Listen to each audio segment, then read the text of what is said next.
कौन आपण जानते कि DRDO रो ड्रोन आर्मी भारतीय मिलिटारी सुपर पावर हेबाकू जाउची। हाँ फ्रेंड्स, DRDO आणुची ड्रोन आर्मी जहाँ छोट आकार रे बड़ धमाका करिबो एवं यह हेउची दुनियार सबुठारु उन्नत आइसोमेट्रिकल वारफेयर टेक्नोलोजी जहाकू ऑटोनोमस स्वार्म ड्रोन टेक्नोलोजी कहा जाए। जदि सरल भाषा रे बुझिबा तेबे आइसोमेट्रिकल वारफेयर रो अर्थ हेउची जेतेबेले गोटाए देश रे विपदजनक फाइटर जेट थाए एवं अन्य देश सेमानक सह समान करिबारे असमर्थ हुअंती। उदाहरण स्वरूप जदि शत्रुर फाइटर जेट बहुत एडवांस अटे एवं सेमानक सह प्रतिद्वंदिता करिबाकू आमर अनेक एडवांस फाइटर जेट नहीं तेबे फाइटर जेट किनिबा महंगा होई पारे। एभली परिस्थिति रे जदि आमे ड्रोन टेक्नोलोजी उपरे ध्यान देबा एवं हाई क्वालिटी आर्टिफिशियल इंटेलिजेंस द्वारा चालित ड्रोन रे एक आर्मी ग्रुप सृष्टि करिबा तेबे यह अत्यंत लाभदायक होई पारे।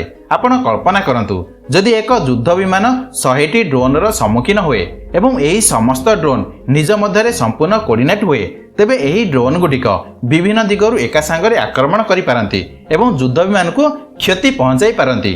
किंतु एठारे आमे केवल युद्ध विमान विषय कहूँ ताहा नुह। जदि 200 रु 300 ड्रोन रो एक बड़ ग्रुप कौन से एक देश भितर प्रवेश करती जो देश निज सुरक्षा पाई विपुल खर्च करी एही डिफेंस सिस्टम डिप्लॉय करिछि तेबे सेठारे परिस्थिति अत्यंत गंभीर होई पारे एवं एही डिफेंस सिस्टम गुडिक आकाशरू आसुथिबा कौनसी विपद को चिन्हट करी नष्ट करबा पई डिजाइन कर जायछि। किंतु कल्पना करंतु जदि 300 400 किंबा 500 ड्रोन एका संगरे सीमारे प्रवेश करती एवं एका संगरे आक्रमण करती तेबे सेगुडी को एका संगरे अटकाइबा अत्यंत कष्टकर एवं शत्रु देशर एही डिफेंस सिस्टम जेते उन्नत हेउना काहेकि जदि किछि ड्रोन खसी जाती तेबे सेमाने बहुत क्षति करि पारंती कारण ड्रोन टेक्नोलोजी व्यवहार करी विस्फोरक सामग्री लॉन्च करा जाय परिबो एवं एक फाइटर जेट निर्माण पई करोड़ करोड़ डॉलर खर्च हो जाए किंतु एक फाइटर ड्रोन निर्माण पई मात्र अल्प हजार डॉलर खर्च होइताए जहाकू एक UAV मानव विहीन एरियल व्हीकल मध्य कहा जाए। ताहा बहुत कम मूल्य रे बहु संख्या रे ड्रोन रे एक आर्मी ग्रुप प्रस्तुत करा जाय परिबो एवं एही ड्रोन गुडिक नष्ट होई गेले मध्य अधिक क्षति होई न थाए किंतु सेमाने एक बड़ आक्रमण करि पारंती। एवं वर्तमान भारतर DRDO defence research development organisation मध्य ड्रोन आर्मी टेक्नोलोजी उपरे काम करूची एवं एही ड्रोन गुडिक निज मध्यरे समन्वय रक्षा करी बहु संख्या रे कार्य करिबा पई डिजाइन करा जायछि। सेमानकर कार्य हेउची शत्रु रेखा भितरे कोन घटुची ताहा उपरे नजर रखिबा एवं शत्रुर फोर्स माने केउ आडकू गति करूछंती केउठारे क्षेपणास्त्र एवं रॉकेट नियोजित होईछि एवं सेमानक सप्लाई चेन केउ दिगरु चलीछि ताहा देखा जाय परिबो। जदि अनेक आक्रमण ड्रोन एका संगरे पठा जाए तेबे शत्रु देशर डिफेंस सिस्टम एका संगरे एते गुड़िए टार्गेट को अटकाई परिबो नाही एवं आजिर ड्रोन गुडी को एक नूतन उपाय रे व्यवहार करा जाय परिबो जाहाकू इलेक्ट्रॉनिक वारफेयर कहा जाए एवं एही ड्रोन भितरे एभली इलेक्ट्रॉनिक वारफेयर लगा जिवो जहा शत्रु देशर वायुसीमारे प्रवेश करी सेमानकर इलेक्ट्रॉनिक कम्युनिकेशन सिस्टम एवं अस्त्रशस्त्र को अक्षम करिदेबो। यार अर्थ जे कोनोसी शत्रु देशर मिलिटारी उपकरण जहा इलेक्ट्रॉनिक व्यवहार करे जेपरिक इलेक्ट्रॉनिक चिप्स एही ड्रोन द्वारा जाम करा जाय परिबो। इलेक्ट्रॉनिक वारफेयर सहित सज्जित ड्रोन मध्य शत्रुर राडार सिस्टम को विफल करि पारे।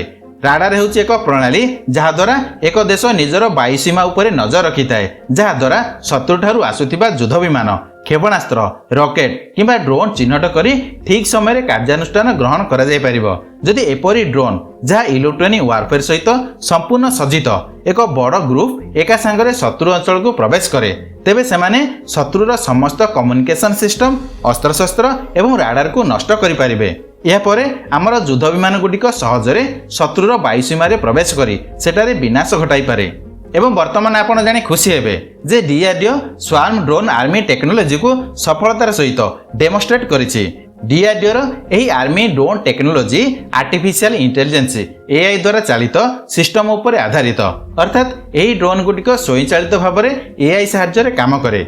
यार अर्थ हेउछि जे एही टेक्नोलोजी आपत्तिजनक किंबा प्रतिरक्षा हेउ भारतीय सेनार कार्यकलाप रे विपुल लाभ प्रदान करि पारिबो। युद्ध परि परिस्थिति रे एही ड्रोन गुडिक बहुत भल शक्ति होई पारिबो।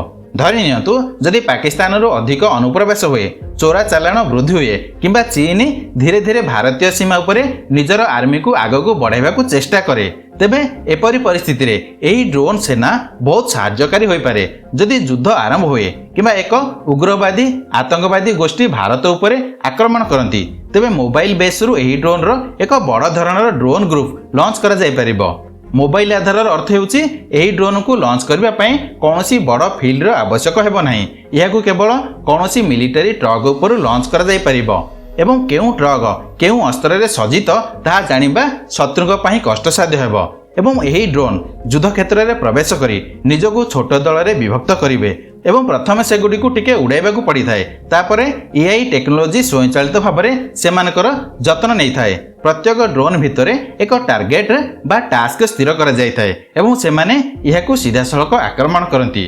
प्रत्येक गोष्ठी एक भिन्न लक्ष्य थाए। केतक ड्रोन गुप्तचर करती एवं शत्रुर सठिक स्थिति एवं लोकेशन विषय रे सूचना ग्रहण करती तापरे सेही समस्त ड्रोन एकत्र आक्रमण करती जेउ कारणरू शत्रुर प्रतिरक्षा व्यवस्था अत्यधिक लोड हो जाए जहा फल सेठारे विनाश घटी थाए एवं वर्तमान शत्रुंग पई एते संख्यक ड्रोन एका संगरे कंट्रोल करिबा प्राय असंभव हो जाए। हाई वैल्यू टार्गेट जेपरिक कमांड सेंटर जेउठारु सोल्जर को निर्देश दिया जाए जदि सेठारे आक्रमण हुए एवं कमांड सेंटर नष्ट हो जाए तेबे शत्रु सोल्जर्स माने कौनसी आदेश ग्रहण करने को समर्थ हेबे नाही एवं सेमाने संपूर्ण बिछाड़ी जिवे।